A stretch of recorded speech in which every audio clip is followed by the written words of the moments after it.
आदमी पार्टी नेता आतिशी ने कहा कि आपकी सरकार हटते ही दिल्ली में लंबे लंबे पावर कट होने शुरू हो जाएंगे। उन्होंने कहा कि आम जनता के साथ साथ बीजेपी के कार्यकर्ता भी एक्स पर ट्वीट कर इसकी शिकायत कर रहे हैं। दिल्ली वाले अब इन्वर्टर खरीद रहे हैं। आतिशी ने कहा कि दिल्ली के लिए बीजेपी विपदा बन गई है। दिल्ली में बीजेपी के आते ही सिर्फ 3 दिन में ही दिल्ली का पावर सेक्टर ध्वस्त हो गया है। कई लोगों ने मुझे फोन किया है और ये भी माना कि इस बार चुनाव में उनसे गलती हो गई है जो वो बीजेपी की सरकार ले आए। आतिशी ने कहा कि बीजेपी ने 3 दिनों में ही दिल्ली को उत्तर प्रदेश बनाना शुरू कर दिया। अगर फरवरी में इतने लंबे लंबे पावर कट हो रहे हैं तो मई, जून, जुलाई में क्या होगा? तब 8.50 हजार मेगावाट बिजली की पीक डिमांड होगी। उन्होंने गुरुवार को पार्टी मुख्यालय में प्रेस वार्ता की। कहा कि 8 फरवरी को आश्रम स्थित सनलाइट कॉलोनी में रात भर बिजली गुल रही।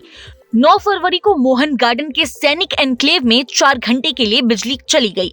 10 फरवरी को पूर्वी दिल्ली के राधेपुर में 2 घंटे तो KG2 के विकासपुरी में 4 घंटे पावर कट हुआ। 11 फरवरी को रोहतक रोड स्थित आनंद पर्वत में 2 घंटे से ज्यादा और मलकागंज में 5 घंटे पावर कट हुआ।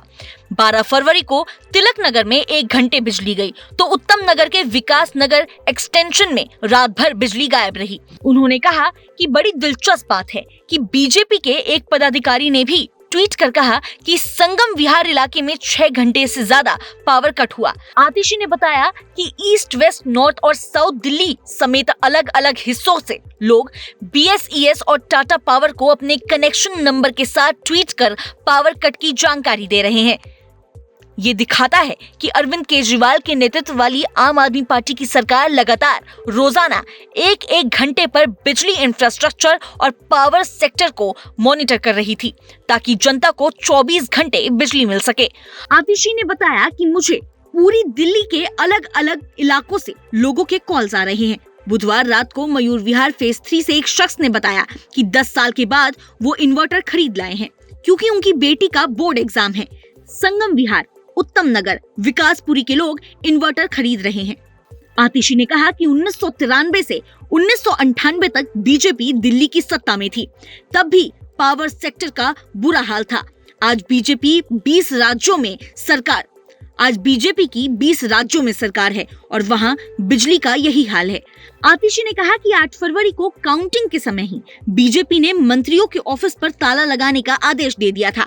ये आदेश था मंत्रियों और उनके स्टाफ को सचिवालय में प्रवेश न करने दिया जाए, कोई कागज और कोई फाइल देखने दी जाए। ये साफ है कि 8 फरवरी से ही बीजेपी खुद दिल्ली की सरकार चला रही है और 3 दिन में ही पावर कट की 40 से ज्यादा शिकायतें आ चुकी हैं।